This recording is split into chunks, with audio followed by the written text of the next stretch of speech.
It is sometimes said that a film is made 3 times, once when it is written, again when it is shot, and a third time when it is edited. In pre-production, I used a SWOT analysis in order to maximise my creative, organisational and technical opportunities whilst guarding against any risks.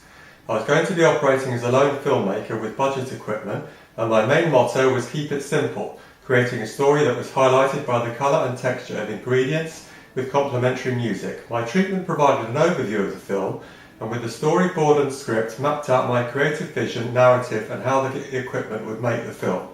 This provided the basis by which organisationally I was going to direct the interactive process of simultaneously making the loaf and filming this process.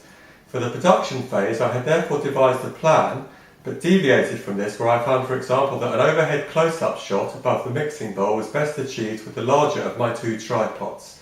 I noticed halfway through that my camera was running low on power and took a break to recharge the camera at a time where a delay should not affect the production in any way.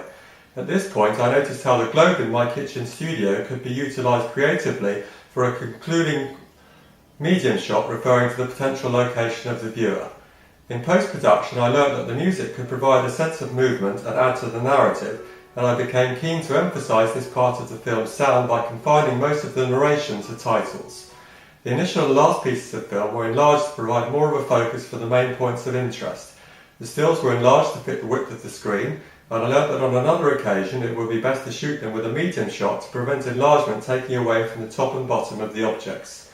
Overall, operating as a lone filmmaker was satisfying from the point of view of having complete control, but limiting in terms of types of movement that it was possible to achieve, and it became particularly necessary to come up with creative and technical ways of making the production engaging and a successful narrative.